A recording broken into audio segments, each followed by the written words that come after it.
통해서 영광 받으시고 또 우리의 기뻐하는 모습을 보면서 기뻐하실 줄로 믿습니다. 이처럼 우리를 위해서 예수님이 오셨는데 유대인의 왕으로 나셨다라고 이야기하지만 왕의 이미지와는 걸맞지 않은 초라한 시골 마을 베들레헴에서, 그것도 말 구유 마구간에서 이렇게 태어나신 것을 보게 됩니다. 유대인은 왕이나 귀족이나 또한 나름 유대인에 있어서 기득권 세력이라고 할 수 있는 그런 종교적인 지도자들은 전혀 알지 못하는 그런 때와 그리고 장소에 예수님께서 태어나신 것을 보게 됩니다. 오히려 약하고 소외당한 그런 사람들과 이방인들에게 오히려 알려주셨고, 그리고 소외된 자, 약한 자라 할 수 있는 목자들이 천사들의 임재를 통해서 구주의 나심을 또 이렇게 소식을 전하고 전해받게 되고 가서 또 경배하게 되고, 멀리 동방에서 이방인이라고 할 수 있는 박사들이 와서 아기 예수께 경배하는 놀라운 일이 일어나고 있는 것을 보게 됩니다. 이처럼 목자들은 양을 돌보는 일에 참 충실한 일을 감당하던 사람들이고, 동방의 박사들은 이 세상의 움직임을 정직한 눈으로 이렇게 관찰하던 그런 사람이었던 것을 보게 됩니다. 성탄 전야 행사를 진행하는 교회마다 빠지지 않는 주제 중에 하나가 동방박사에 대한 이야기들입니다. 별의 인도를 따라 유대 땅 베들레헴을 찾아온 그들의 목적은 단 하나입니다. 유대인의 왕으로 메시아로 이 땅 가운데 오신 예수님 앞에 경배드리기 위해서 그들이 별을 따라 유대 땅으로 베들레헴으로 찾아온 것을 보게 됩니다. 이방인이었던 그들이 아기 예수의 탄생을 좇아서 그들의 인생의 가장 중요한 시간이라고 할 수 있는 것을 헌신하여 그들이 찾아온 것을 보게 됩니다. 그리고 또한 우리 인생에 있어서도 마찬가지죠. 휴일이다, 쉴 수 있고 늦잠 잘 수 있고 그냥 어디 떠날 수도 있는 이렇게 이제 징검다리 연휴처럼 이렇게 이어지는 토요일, 주일, 월요일 이렇게 이어지는 시간이라 해서 세상 사람들은 떠나지만 우리에게는 주일 이어 바로 또 예배 자리 나온다는 것이 결코 쉽지 않은 것을 보게 됩니다. 그럼에도 불구하고 쉬고 싶은 거, 오늘 또 예배해요? 무슨 예배가 또 있어요? 우리 집에서 나온 이야기입니다. 너 새벽 기도로 와서 오늘 아빠 강구하는 거 못 들었냐? 또 예배 있어요? 이렇게 이야기를 해요. 중요한 시간입니다. 뭔가 나를 위한 시간을 갖고 싶어요. 그러나 그 시간을 헌신하기 위해서 이 예배 자리에 오셔서 예수의 탄생을 함께 축하하고 기뻐하는, 또한 경배하는 그런 여러분의 그 귀한 그런 마음을 우리 주님이 받아주시는 줄로 믿습니다. 특별히 동방박사들의 모습을 통해서 예수 탄생을 이렇게 맞이하는, 기념하는 우리는 어떤 모습으로 또 주님께 경배하고 주님을 만나는 그런 예배자로 나아가야 될지 한번 살펴볼 수 있기를 원합니다. 열심히 별을 관측하던 동방의 박사들이 어느 날 크고 놀라운 메시아의 별이라고 할 수 있는 그 별이 메시아의 별인지 어떻게 알았을까? 바벨론 포로 생활 이후로 유대인들 사회 가운데 특히 이사야의 예언의 메시지, 예레미야야, 그리고 선지자들의 포로 이후의 메시지 속에서도 늘 무엇을 소망하였냐 하면은 바로 메시아에 대한 부분입니다. 메시아. 바로 구원자로 오실 그 분에 대한 간절한 기대감, 소망함을 그들이 가지고 있었던 거죠. 바벨론이 동방지역입니다. 동방지역이에요. 그 지역에서 살았던 이방 민족들도요, 이 유대인들의 영향력 때문에 바로 그 메시아에 대한, 그분이 어떤 분이길래 유대인들이 저렇게 간절히 소망할까? 그런 영향력들이 이방인들에게도 흘러간 거죠. 별을 관찰하던 이 동방의 박사들도 마찬가지입니다. 그런 기대감이 있는 거예요. 저들이 이야기하는 메시아는 어떤 존재일까? 그러던 중에 그들이 놀라운 별을 발견하는데 저 별이 바로 메시아의 별이 아닌가? 그들이 그 별에 대한 확인을 하기 위해서 따라 나서게 된 것이죠. 천체의 별을 통해서 메시아의 탄생 사실을 이 동방의 박사들에게 하나님께서 알려주신 거죠. 은혜인 거죠. 예? 특별한 은혜가 그들 가운데 임하였고, 그 은혜의 길을 쫓아서, 별을 쫓아서 그들이 동방에서부터 예루살렘에, 베들레헴에까지 이른 것을 보게 됩니다. 이방인입니다. 그런데 그 놀라운 축복을 하나님께서 은혜로 베풀어 주셨다는 것입니다. 열심히 별을 관측하던 박사들이 이 크고 놀라운 별을 발견하고, 그 별이 메시아의 별이다라는 것을 확신하고 그 별을 따라간 거죠. 확신이 안 서면 따라갈 수 없는 거죠. 믿음의 확신이 있으니까 그래도 여러분이 예배의 자리 나오고, 오직 예수, 주님만을 바라면서 소망하면서 우리가 나아가는 거 아니겠습니까? 이들에게 그 확신이 있습니다. 지금이야 비행기 타고 가면 반나절이면 갑니다. 차를 이용하면 며칠이면 육로를 통해서도 갈 수 있을 것입니다. 근데 이 시기를 생각해 보십시오. 수천 킬로미터의 그 거리를요, 수십일의 시간을 통해서 그들이 왔어야 되는 것입니다. 도로, 여건, 여행 수단 별로 지금과 비교해 볼 때 전혀 나은 것이 하나도 없는 그런 때입니다. 그 큰 별 하나, 저 별이 메시아의 별이야 라고 확신하고 길을 떠나기에는 주변의 환경들이 그리 넉넉지 않았다는 것을 보게 됩니다. 분명한 확신이 있어야 하고 큰 인내심을 가져야만 이 일들을 행할 수 있었던 것입니다. 힘든 여정이고 확신을 가지기는 했지만은 아니면 어떨까 의심도 생겼을 것입니다. 그럼에도 불구하고 동방의 박사들이 인내로서 믿음의 큰 확신을 가지고 이 메시아 별을 끝까지 따라온 것을 보게 됩니다. 무엇이 그들로 하여금 그렇게 만들었을까? 그것은 바로 메시아 탄생에 대한 기대와 소망함이 그들 가운데 있었기 때문입니다. 천국에 대한 소망, 예수 그리스도가 다시 오실 것에 대한, 재림의 주로 마지막에 올 것에 대한 분명한 확신이 있기 때문에 우리가 세상으로 나가지 않고 주님을 바라며 정말 주의 뜻을 따라가고자 힘쓰는 것이 아니겠습니까? 두려움이 있는 것이고 또한 사랑함이 있는 것이죠. 이들에게도 마찬가지입니다. 한 번도 만나보지 못했고 그분에 대해서 잘 알지도 못하지만 메시아가 오실 것에 대한 그 약속을 동일하게 기대하고 소망하고 있었던 것입니다. 간절히 소망하니까 그 소망의 빗줄기가 보일 때 그 빛을 향해서 그들이 나아간 것입니다. 별을 발견한 후에 메시아의 탄생에 대한 더 큰 확신이 생긴 겁니다. 저 별이 바로 그 별인 거야 하고 쫓아온 것입니다. 결국 그 모든 어려움을 극복하고 긴 여행의 여정을 마치고 유대 땅 예루살렘까지 왔고 헤롯 왕궁까지 그들이 방문하게 됩니다. 정작 와서 왕이 나셨다는데, 별을 보고 우리가 따라왔는데 왕이 나셨다는데 어디에 왕이 나셨습니까? 당시 헤롯 왕을 보면 자기의 가족들까지 다 죽일 정도로 자기의 이 왕궁, 이 왕의 자리가 넘어가는 것에 대해 큰 두려움이 있었던 사람입니다. 그런 권세자가 듣도 못한 내가 아들 낳은 것도 아닌데 무슨 왕이 나? 다른 계시를 받고 쫓아온 듯한 그들의 모습에 서기관들을 불러서 무슨 이야기냐? 말씀을 찾아보니까 오늘 6절에 5절과 6절의 선지자의 예언의 말씀을 보여주고 있지 않습니까? 유대 땅 베들레헴아, 유대 고을 중에 가장 작지 아니하노다. 가장 작은 마을이에요. 근데 왕이 나셨기 때문에 그곳이 더 이상 작은 마을이 아니라는 것입니다.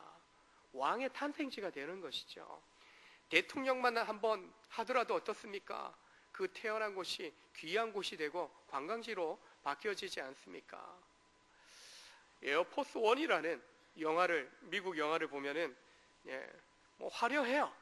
근데 납치됐다가 그 비행기가 파괴되는 그 순간에 이 조종사 훈련하는 그런 훈련 비행기가 결국에는 파손되어서 이제 떨어지고 있는 그 비행기로부터 대통령과 여러 이제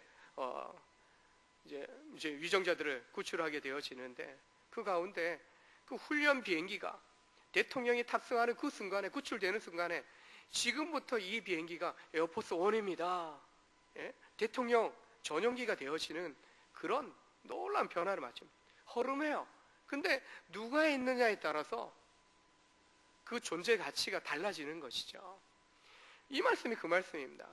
작고 보잘것없는 베들레헴이지만 왕이 나심, 하나님의 아들이 나심으로 더 이상 작은 마을이 아니다. 왕의 탄생지가 되었다라고 오늘 6절의 말씀은 그렇게 선지자의 예언의 말씀을 가지고 선언을 해주고 있는 것입니다. 이처럼 그 왕이 나신 것에 대해서 떠들썩해집니다. 유대 땅 베들레헴을 이야기해 줍니다.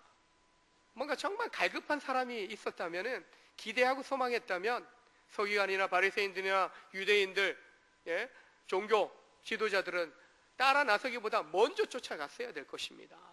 그러나 그들은요, 왕이 난다면 예루살렘에서, 왕족 가운데 혹은 종교 지도자들 집안 가운데 나와야 되는 것이 어디 유대 땅 베들레헴에서 전혀 그들은 기대하고 소망하고 있지 않았던 것을 보게 됩니다. 그 소식을 듣고, 그래도 메시지에 성경에 기록된 예언의 메시지들을 듣고 그들은 길을 나서는 거죠. 간절히 사모하고 열심히 찾고 포기하지 않는 자들에게 하나님의 은혜가 임하는 줄로 믿습니다.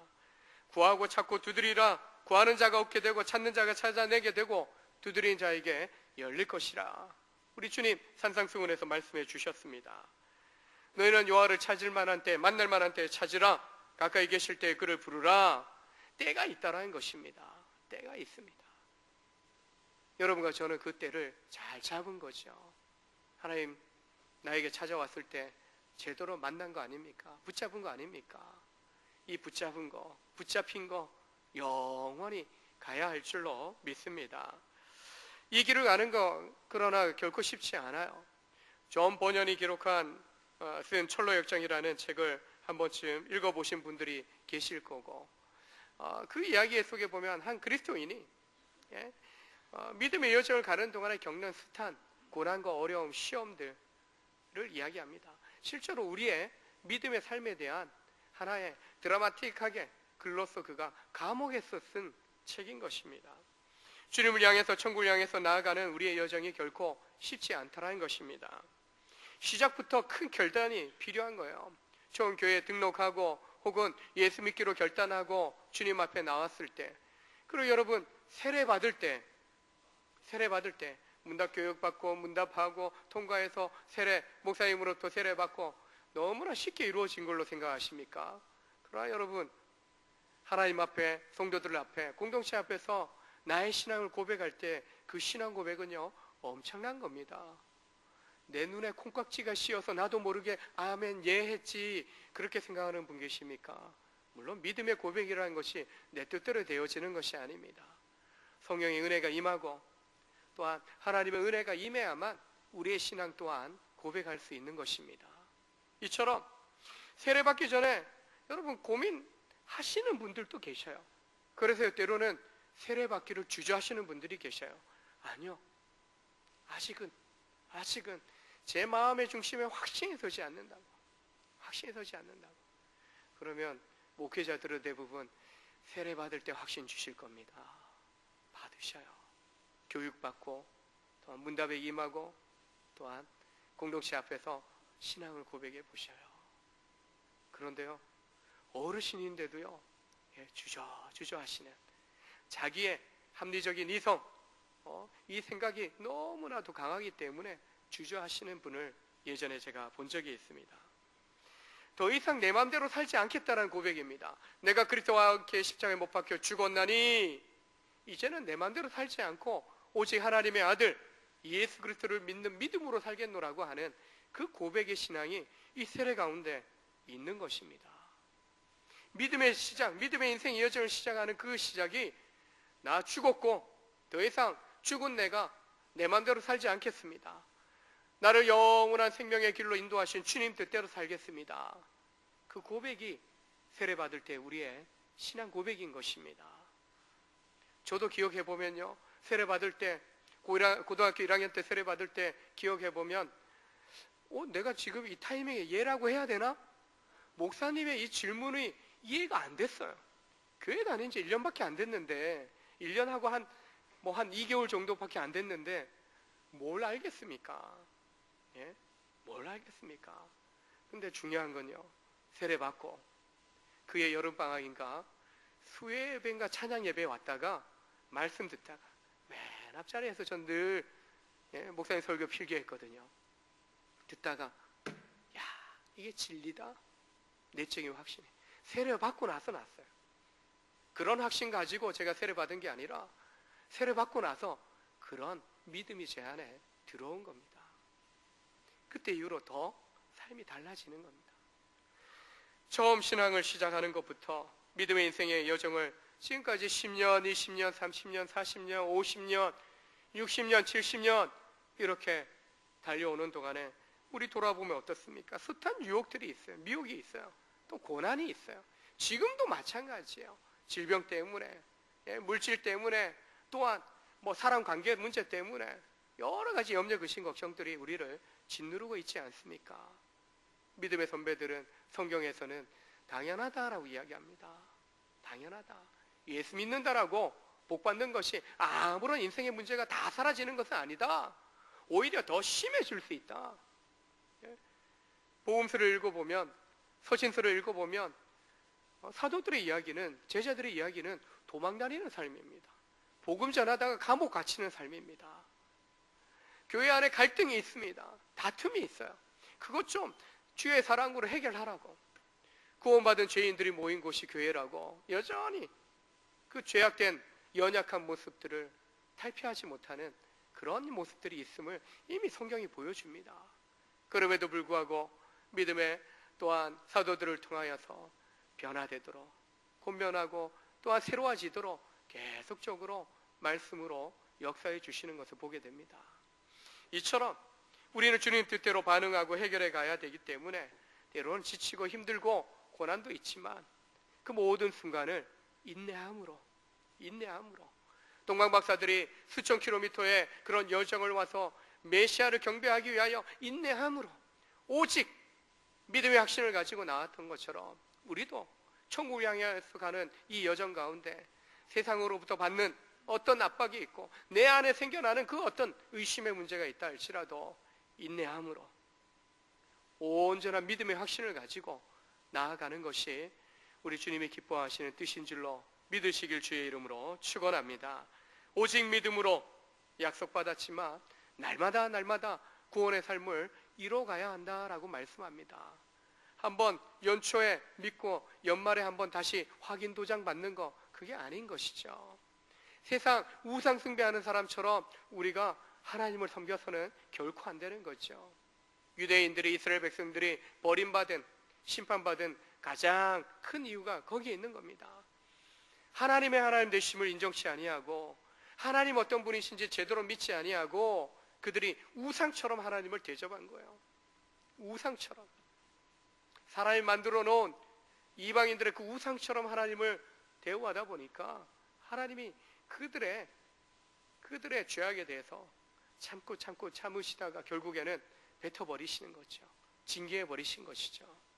그럼에도 불구하고 이미 또한 하나님이 믿음의 조상들과 언약 맺으신 것이 있기 때문에 다시 불러주시고 회복시키시고 구원하시는 그 길을 열어주신 거죠. 바로 회복시키시는, 다시 또한 구원해 주시는 그런 은혜가 있었기 때문에 예수님이 오셨고 또한 그 예수님을 통해서 또한 믿음의 변화된 교회와 사도들을 통하여, 제자들을 통하여 우리에게까지 복음이 전달되어서 결국에 우리가 믿음으로 말미암아 하나님의 자녀되는 놀라운 은혜를 입게 된 줄로 믿습니다. 믿음 안에 거하고 인내함으로 주님을 향해서 끝까지 달려가실 수 있는 복된 우리 믿음의 성도들 다 되시길 주의 이름으로 축원합니다. 자연과학의 깊은 지식을 갖고 있었던 박사들입니다. 별이란 인간의 운명과 같고 운명과 연관되어 있는 것으로 그들이 이해를 하였습니다. 그래서 저 별은 메시아 탄생의 별이고, 그리고 그 메시아라는 그 메시아로 탄생하는 그 인물의 그 운명과도 같다라는 것을 그들이 인지한 것입니다. 바벨로니아 점성학에 관한 연구 기록이나 메시아 탄생 관련된 그런 말씀들에 대해서 그들이 연구하면서 알고 있었던 것을 보게 됩니다. 그래서 별이 인도하는 곳을 따라 예루살렘까지 왔고 또한 베들레헴까지 이르게 된 것을 보게 됩니다. 별의 인도받아서 결국에 베들레헴에 도착했을 때 아기 에스겔, 그들은 주변의 환경을 따지지 않아요. 어떻게 왕이 마구간에서 저 말구유통에 누워 있을 수 있는가? 그거 따지지 않아요. 환경이 중요치 않았어요. 그곳에 태어난 인물이 하나님 계시하신 메시아라는 사실이 중요했다는 것입니다. 유대인들은, 왕궁의 사람들은 왕궁에서 태어나야 왕의 자손이지 그렇게 생각을 합니다. 우리도 그래요. 뭔가 화려한 곳, 빛까번쩍한 곳, 뭔가 잘 갖춰진 곳, 그곳에 뭔가 놀라운 능력이 임하는 거지. 그리고 우리에게 복이 임한다라고 할 때에도 그런 삶에 기대감을 가지고 나아갑니다. 그러나 만왕의 왕 되신 주님은요, 결코 그렇게 오시지 않았습니다. 그리고 그렇게 낮고 초라한 마구간에 누인 왕으로 오신 예수님이지만 이 동방의 박사들은요, 분명한 확신을 가지고 왔기 때문에 마구간에 뉘어져 있는 그런 메시아지만 그 아기 예수께 경배하였던 것을 보게 됩니다. 왜요? 분명히 그분이 유대인의 왕으로 오셨다는 사실을 그들이 있을로도 예루살렘에 들어가면서 유대인의 왕이 나셨는데 어디 계십니까? 분명하게 그들은 왕으로 나신 분을 쫓아왔기 때문에 별이 인도한 대로 왕으로 나신 그 예수님께 와서 그들이 엎드려 경배하였던 것을 보게 되는 것입니다. 뭔가 갖춰진 화려한 왕궁에 있기 때문에 왕이 아니라 그분이 왕으로 오셨기 때문에 주변의 환경 상황과 상관없이 왕이 되시는 것입니다. 이처럼 일국의 왕의 탄생을 축하하기 위해 자신들의 목숨을 걸고 그들이 긴 여정을 왔는가? 아니라는 거죠. 초대받지도 않았어요. 그럼에도 불구하고 계시로 임한 그 별을 쫓아서 그들이 메시아에 대한 그 예언을 알았기 때문에 단순한 한 나라의 왕 정도가 아니라 만왕의 왕으로 오신, 온 인류의 구세주로 오신 그 메시아를 그들이 만나기 위해서, 경배하기 위해서 오직 믿음으로 쫓아서 그들이 나아왔다는 것입니다. 주님을 경외하고 주님을 경배하는 일이 우리 성도들의 가장 기본적인 도리라고 할 수 있습니다.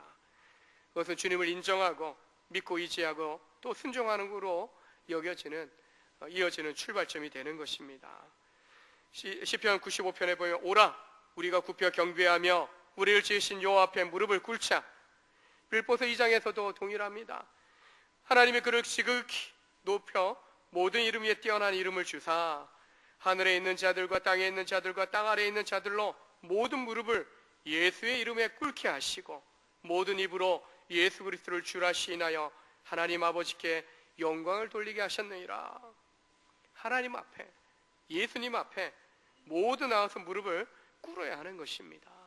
지금요, 성인된 진정한 메시아로 이제 공생을 시작한 예수님 앞이 아닙니다.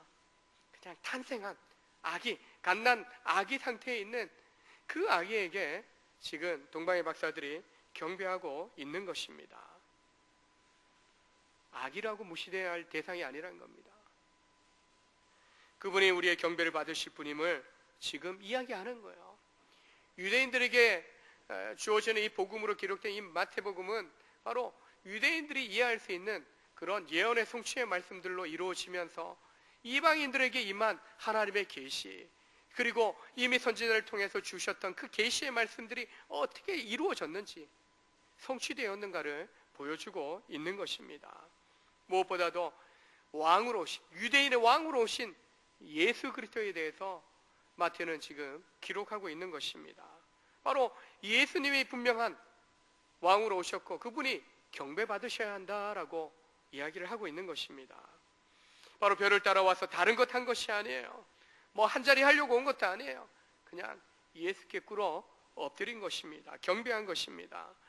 우리가 하나님을 믿고 예수 그리스도를 믿는 또 예배하는 이유 중에 가장 큰 목적 다른 거 아닙니다. 그분을 즐거워하는 것, 그분을 영화롭게 하는 것, 그분을 경배하는 것입니다. 하나님의 하나님 되심을, 하나님의 아들로 우리 가운데 오셔서 구원의 주님이 되어 주신 것, 그것에 감사함으로 우리가 예배하는 것입니다. 하나님의 아들로서 이 땅에 임하신 메시아, 아기 예수께 경배를 드리는 것, 이것이 동방박사나 성탄절을 맞이하여서 다시 한번 기념하면서 보내지만 다시 오실 주님을 소망하면서 우리가 이 한 시간 경배해야 할 줄로 믿습니다. 성탄절을 맞아서 그냥 축하하는 정도를 넘어서 나를 위하여 대속제물이 되어주신, 그리고 다시 오셔서 영생의 축복 가운데 인도하실 주님을 향해서 감사와 영광을 돌리는 여러분과 제가 되기를 주의 이름으로 축원합니다. 9절과 10절을 보니까 동방박사들은 아기 있는 곳 위에 별이 인도하고 그곳에 머무는 것을 보고 가장 크게 기뻐하였더라고 말씀합니다. 유대인의 왕으로 오신 예수님을 만나게 되었다는 사실 그 자체가 그들에게 최고의 감격이고 기쁨이었음을 보여주는 것입니다. 예수 믿고 평강이 임하고 구원의 은혜가 입은 그 확신을 갖게 될 때 큰 기쁨이 우리 가운데도 임하는 것이죠. 예수 믿고 정말 그때 정말 너무나도 큰 은혜 입어서 눈물 펑펑 쏟으면서 주님 날 사랑하시고 나도 주님 사랑합니다, 그렇게 고백했던 그 첫사랑, 그러나 세월이 가면서 많이 식어지지 않습니까? 성탄을 맞이해도 특별히 바쁘게 휙 지나가고 성탄절이야? 오늘 새벽에 저희가 여러분이 어제 이렇게 선물 내어주신 것들을 오후에 장로님 집사님들 포장해 주셔갖고 박스 차 2대로 나눠갖고 10박스 정도를 이렇게 이제 아파트 파출소에 이렇게 나눠드렸어요. 너무 좋아하시는 거예요. 근데 웬일이셔요? 이런 낯빛인데 오늘이 뭔 날인지 모르시는 거예요. 오늘 성탄절이에요. 예수님 탄생하신 날이에요. 온전께서 왔는데 늘 수고하시는데 이렇게 좀 선물을 준비해 왔습니다. 너무 좋아하시는 거예요. 감사하더라고. 요즘 임금 인상 문제 때문에 아파트 경비 일을 하시는 분들이 많이 이렇게 한마디로 퇴출되는, 다 이렇게 일을 그만두게 되는 일들이 많이 있지 않습니까? 거기 일하시는 분들이 얼마나 됩니까? 몇몇 분들에게 전화해 볼 때 줄어든대. 이 큰 아파트 단지에 정문, 후문 딱 2문이 지킨대요. 근데 투표해서 제가 듣기로 하이츠는 많이 남아 계신 것 같더라고요. 그래서 원래 하이츠도 단지 그렇게 안 크겠지 하고 이제 작은 박스로 이렇게 바꿨다가 10분이 넘게 계신다라는 이야기를 듣고는요, 큰 박스로 바꿨어요. 이처럼 우리의 이웃입니다. 우리 식구들 가운데도 경비를 하시는 분들도 계셔요. 그분이 우리의 아버지일 수 있고 우리의 남편일 수 있고 우리의 가족일 수 있는 것입니다. 그래서 우리가 뭔가 정말 낮은 자리로 오신 주님처럼 남이 하기 싫은, 남이 안 하려고 하는 일들, 때로는 어쩔 수 없이 일하는 거 아닙니까? 이렇게 내모는 이야기를 할 수도 있지만 그렇지 않아요. 돌아보아서 연약한 우리의 이웃들을 정말 세워주는 것, 섬겨주는 것이 주님이 이 땅 가운데 우리에게 오셔서 우리를 섬겨주신 거 아닙니까? 몰라요. 근데 그래서 오늘이 성탄절입니다 알려드리면서 선물 드리니까 너무 감사하다라고 그렇게 이야기를 들었습니다. 유대인의 왕으로 나신 예수님을 만난 그 큰 기쁨, 우리가 감격하면서 살아가기도 하지만 식어버리고 잊어버리고, 우리조차도 예배에 가끔 자주 빠지다 보면은 이 송년회 금방 지나가 버리다 보면 성탄절이었어, 정말 그거 생각 없이 지나칠 수도 있는 거죠. 저희도 작년 같으면은 이야기하면서 문 앞에도 좀 장식하고 반짝반짝 사놓은 거 있는, 그게 어디에 들어가 있을지도 기억도 안 나고, 이야기는 하는데 초콜릿 만드느라고 정신없이 다 잊어버렸어요. 저희도. 그리고 그냥 트리도 하나 안 했어요. 그러고 보니까. 그래서 예배당 와서 이제 트리 보고 2층 예배실 보고 본당 와서 트리, 성탄절. 물론 이제 형식, 외형 갖추는 것도 필요하지만 중요한 것은 우리의 마음인 거죠. 우리의 마음. 계시록에서 에베소 교회를 향해서 예수님 책망하실 때 정말 그 첫사랑을 잊어버린, 첫사랑을 잊어버린 그들에 대해서 책망하지 않으십니까? 바로 여호와를 기뻐하는 것이 너희의 힘이 된다라고 이야기하지만 하나님을 기뻐하는 삶, 하나님을 기억하는 삶에 대한 것을 잊어버린 것에 대해서 에베소 교회를 책망하신 것입니다. 느헤미야는 여호와를 기뻐하는 것이 너희의 힘이다, 하나님을 경외하는 것이 너희의 힘이다 라고 말씀하고 있습니다. 여호와를 기뻐하는 것, 정말 엄청난 은혜를 입고 살아간다면 눈앞에 펼쳐지는 세상의 삶으로 인하여 기뻐하고 또 감격하는 것이 아니라 정말 주님 때문에 내가 이렇게 살 수 있고 주님 때문에 나에게 천국의 소망이 이렇게 약속되어져 있다는 것을 기억하면서 살아간다면 때로는 이 천국을 향해서 가는 인생길에 힘겨울 수 있지만 좌절이 절망이 생길 수 있고 질병의 고통 가운데 다 무너질 듯한 그런 상황에 놓여질 수도 있지만 영원한 기쁨 이미 주시기 위해서 오셨고 그 기쁨 가운데 우리를 이끌어 주시기 위해서 다시 오실 주님에 대한 믿음의 확신이 있다면 결코 우리는 그 인생 여정에서 고달팠던 수고했던 헌신했던 그것이 아깝지 않은, 만났으니까 정말 그분을 경배하기 위해서 왔는데 경배했으니까 그것으로 충분함을 동방박사들은 보여주고 있는 것입니다. 뭔가 이 세상에서의 어떤 유익들이, 안락함들이 더 주어져야 된다라는 욕망 속에 사로잡히면 그 욕망 때문에, 욕심 때문에 우리는 또 죄지을 수 있고 하나님을 떠날 수 있고 또한 하나님의 뜻을 거스르는 어리석음에 빠질 수도 있을 것입니다. 이 성탄절을 맞이하여 축하하며 다시 한번 그 기쁨 속에, 소망 속에 우리가 나아갈 때 주님이 주시는 그 기쁨을 우리 속에 받아들이고 그 기쁨에 참여하는, 세상에 잠시 잠깐 있다가 사라질 것들이 잠시 잠깐 나에게 줄 그 기쁨이 아니라 영원한 기쁨을 이미 우리에게 주셨기 때문에 그 기쁨을 간직하고 살아가고자 하는 그런 믿음의 또한 결단을 하는 여러분 되실 수 있기를 주의 이름으로 축원합니다. 동방박사들이 하나님 베푸신 은혜를 기억하면서 감사하면서 그 행하신 일을 인하여 영광을 돌립니다. 바로 하나님을 기억하고 하나님께서 이루신 일들로 인하여 감사 영광 돌리는 것입니다. 그들이 아기께 경배 드린 이후에 그들이 가지고 온 모든 보배합을 열어서 황금과 유황과 몰약을 드렸다라고 고백합니다. 황금, 황제다, 왕이다라고 할 때는 머리부터 옷까지 다 황금색, 이 금으로 장식하지 않습니까? 왕의 상징입니다. 황금은 바로 그 가치와 아름다움에 있어서 가장 으뜸이다라는 것을 보여주는데 바로 예수님이 왕으로 오셨음을 보여주는 그런 예물이라고 할 수 있는 것입니다. 또한 유황은 무엇입니까? 제사장 되신 예수님께서 우리를 위하여 하나님께 제사 드리는 것을 상징하는 것입니다. 요한복음 17장에 그 기도문을 대제사장의 기도문이라고 이야기합니다.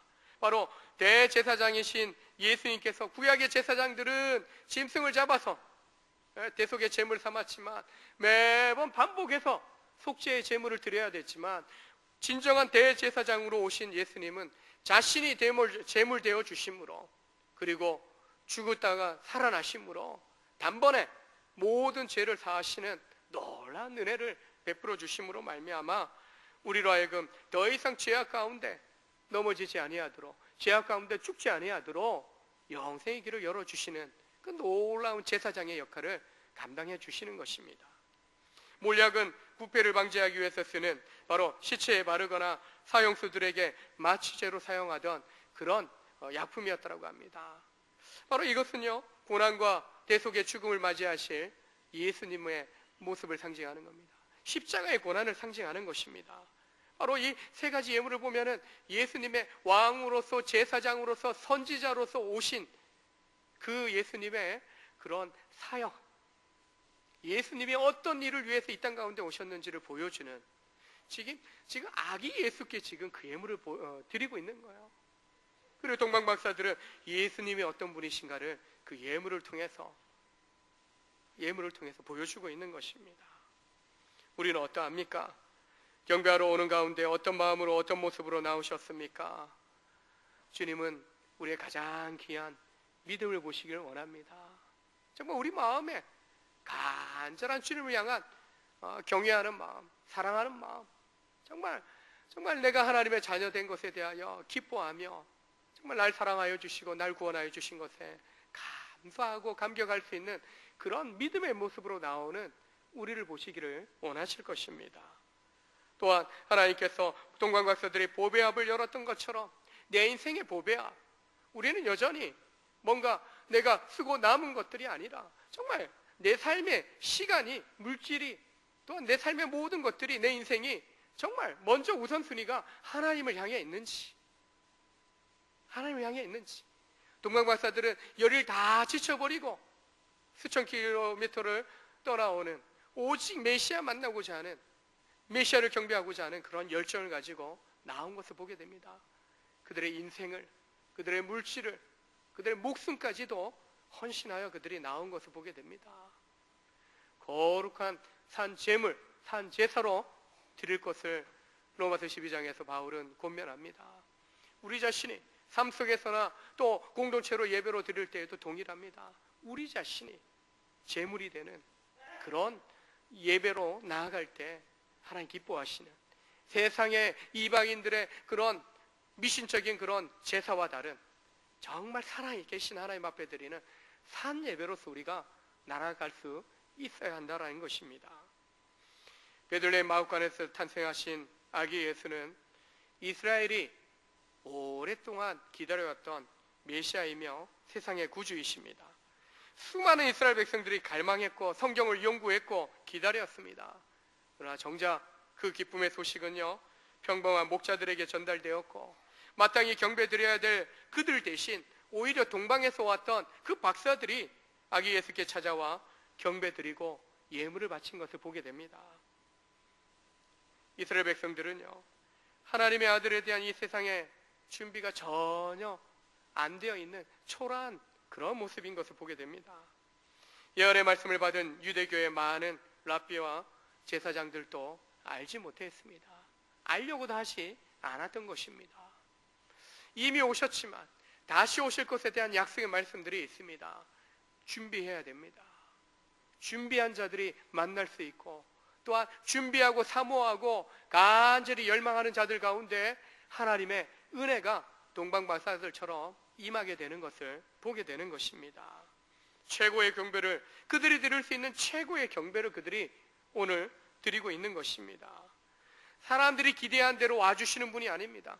사람들의 기대를 넘어서 기대에 만족하지 않을 정도로 임하시지만 하나님의 뜻을 이루기 위해서 주님이 오신 것입니다. 믿음의 그릇을 우리가 준비하고 믿음의 눈이 열리고 또한 믿음의 마음을 열어서 구원의 주로 오신 주님을 맞이하고 또 오신 주님과 동행하는 이 믿음의 여정을 우리가 살아갈 때 다시 오실, 그때와 그 시를 알 수도 없지만 다시 오실 주님 말씀 앞에 깨어있고 준비할 때, 믿음으로 준비할 때, 믿음의 눈과 마음을 열고 날마다 주를 향해 살아갈 때 반드시 우리 가운데 주시는 놀라운 구원의 완성을 우리가 보게 될 것이고 그 은혜 가운데 참여하게 될 줄로 믿습니다. 성탄의 주인공으로 오신 주님 다시 한번 기념하고 그분이 주신 은혜 가운데 기뻐하는 삶을 살아가는 오늘뿐만 아니라 매일매일 주님과 동행한다는 것은요, 이 땅 가운데 오셔서 이루신 그 구원의 기쁨 속에 살아가는 것입니다. 염려 있지만 주 안에서 기뻐하라, 기뻐하라 말씀하신 것처럼 주님 때문에 기뻐하고 주님 때문에 사랑할 수 있고 주님 때문에 잃어버린 영혼들을 구원하기 위하여 놀랍게 생명의 통로로, 구원의 통로로, 은혜의 통로로 쓰임받는 복된 우리 믿음의 성도들 다 되시길 주님의 이름으로 축원합니다. 기도하시겠습니다. 하나님 아버지 감사함을 드립니다.